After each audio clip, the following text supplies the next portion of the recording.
الشيطان الرجيم بسم الله الرحمن الرحيم ولقد آتينا داود منا فضلا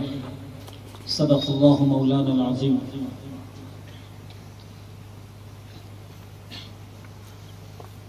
مجمع میں موجود بڑی تعداد کے محبت کا مرکز بنے ہوئے اور اس تعداد کے علاوہ ہزاروں قلوب میں جس نے اپنی جگہ کر رکھی ہے، ایسے ہمارے مہمان مکرم شیخ عبد الناصر حرف، حضرات علماء کرام اور قرآن کریم کی پاکیزہ نسبت پر کشا کشا یہاں جمع ہوئے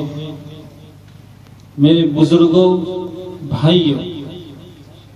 اللہ رب العزت کا ہم شکر بجا لائیں کہ اس ذات نے پھر ایک مرتبہ ہمیں اور آپ کو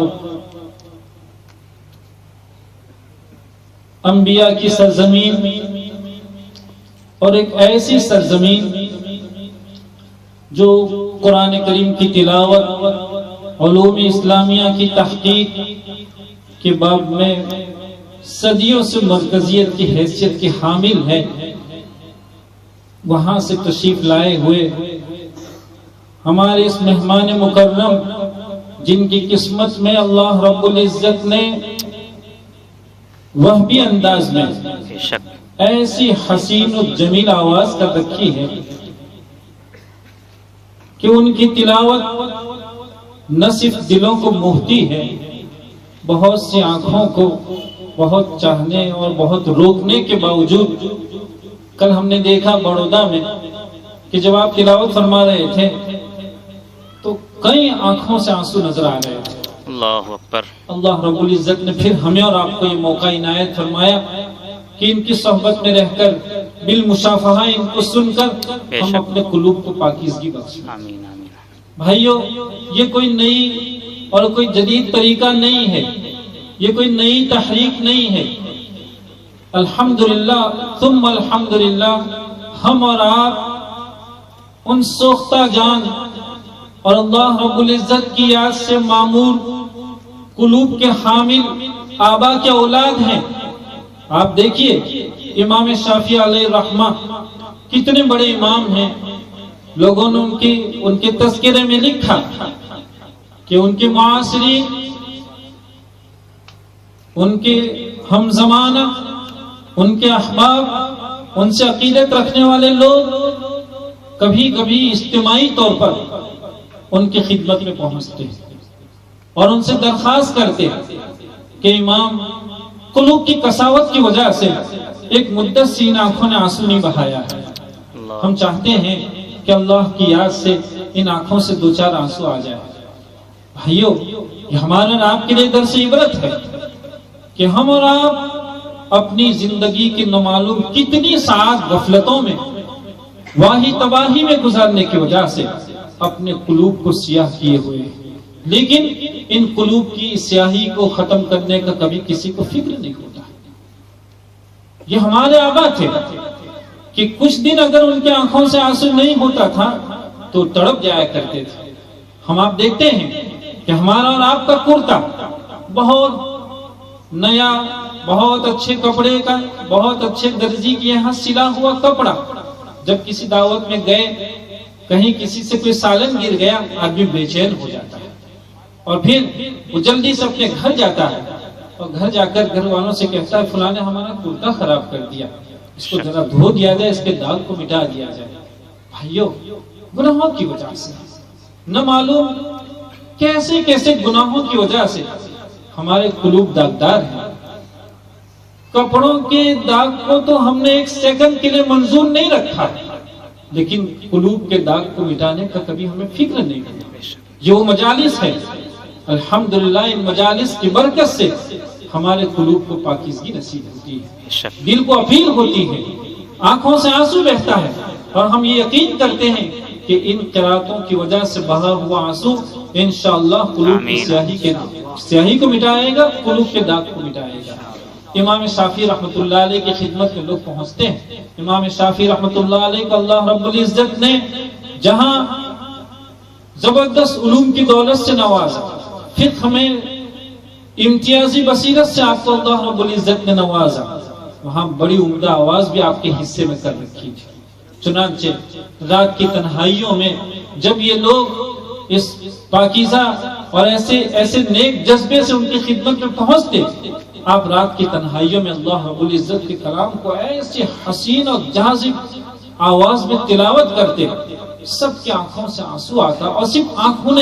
آنکھوں سے آنسو نہیں بلکہ ان کی چیخیں نکل جاتی، اور پھر جب چیخوں کی آواز اتنی بلند ہو جاتی کہ امام شافعی رحمۃ اللہ علیہ کو یہ فکر ہو جاتا کہ کہیں ایسا نہ ہو کہ ان میں سے کسی فرد کی روح پرواز کر جائے، تو وہ اپنی تلاوت کو بند کر دیا کرتے۔ قلوب یہ اس کی مانگ کرتے ہیں۔ سرکار دو عالم صلی اللہ علیہ وسلم کے یہاں کیا تھا؟ حضرت جبیر ابن مطعم رضی اللہ تعالیٰ عنہ ابھی دولت اسلام سے مشرف نہیں ہوئے تھے، ایمان کی نعمت ان کے حصے میں نہیں آئی تھی۔ وہ اپنا حال بیان فرماتے ہیں کہ سرکار دو عالم صلی اللہ علیہ وسلم نے ایک مرتبہ مغرب کی نماز میں سورہ طور کو تلاوت فرمایا،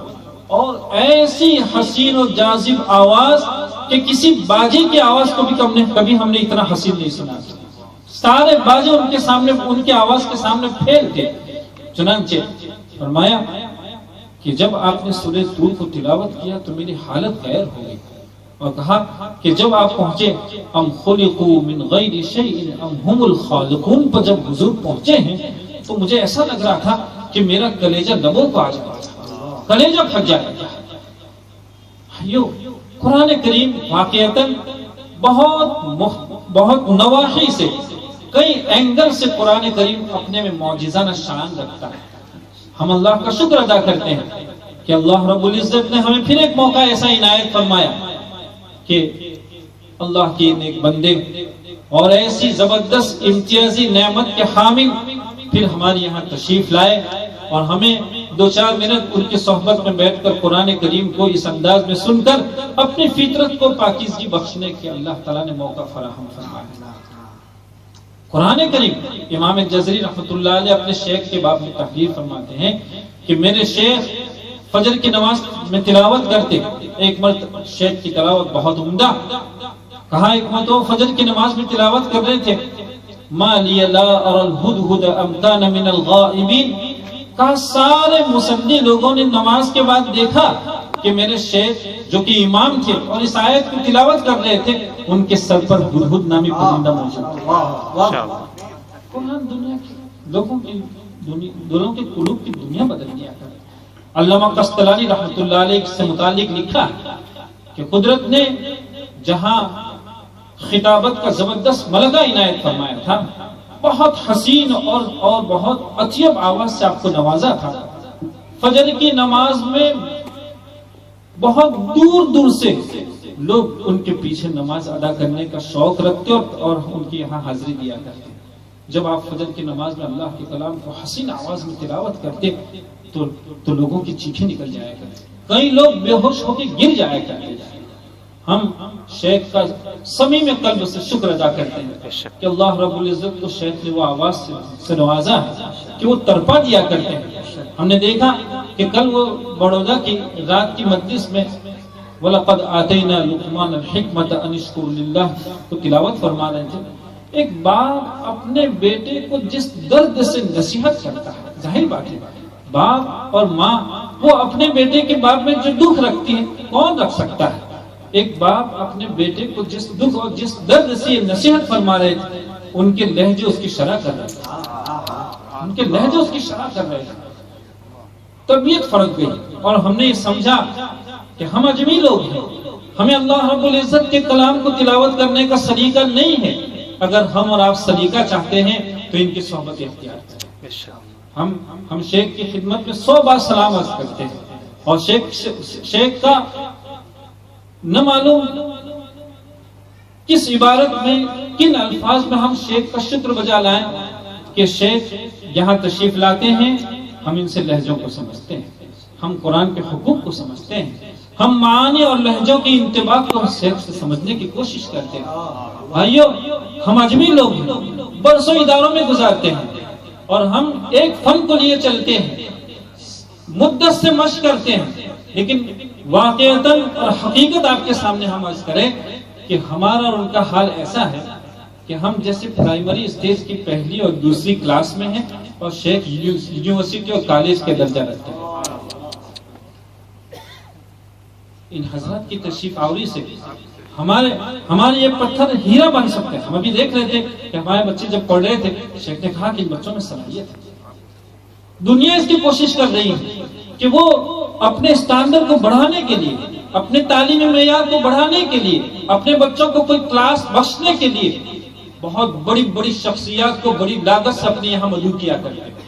بڑے سیمینار قائم کیے جاتے ہیں، انٹرنیٹ پر لوگ جاتے ہیں، بڑے بڑے لوگوں کے مضامین پڑھتے ہیں اور اپنے علم میں اضافے کی کوشش کرتے ہیں۔ الحمدللہ یہ بھی قرات اور حسن قرات کی رفعت کا ایک ذریعہ اور سبب ہے کہ آپ تشریف لائیں گے، یہاں کے لوگوں کی قرات کا کلاس بڑھے گا۔ ہم ان کی صحبت اختیار کرنے کو اپنے لیے سعادت سمجھتے ہیں۔ ہم یہاں کے ارباب انتظام کا شکر بجا لاتے ہیں۔ اللہ رب العزت کے بعد ہم ان کا شکریہ ادا کرتے ہیں کہ ان بھائیوں نے کتنی محنت سے اس محفل کو منعقد کیا اور ہمیں اور آپ کو ایسے حسین اور جاذب انداز میں قرآن کریم سننے کا موقع فراہم فرمایا۔ بھائیو، یہ محفل ہمیں اور آپ کو ایک پیغام دے رہی ہے، اور وہ پیغام یہ ہے کہ کل ہم نے کہا تھا کہ عطر کی ایک بوتل ہوتی ہے، اس میں گوبر کی گنجائش نہیں ہوا کرتی۔ یہاں بہت سے لوگ موبائل لے کر بیٹھے ہوئے ہیں اور موبائل میں وہ شیخ کی قرات کو بھی کیش کریں گے۔ ہم ان بھائیوں سے درخواست کریں گے کہ آپ کی اس پاکیزہ موبائل کو پھر کسی دوسرے کی گنجائش نہیں رہے گی، یاد رکھیں، اپنی ناپاکیوں کو دور کیجیے۔ اور رات کی تنہائیوں میں جب بالکل خاموشی چھائی ہوئی اور بندہ اپنے بستر پہ جب گیا ہو سونے کے لیے، رات کی تنہائیوں میں اللہ کے ان بندوں کو جن کو قدرت نے موہوب انداز میں بڑی دولت سے نوازا ہے، ان کے قرآن کو سنیے اور پھر صبح اٹھتے ہوئے اپنے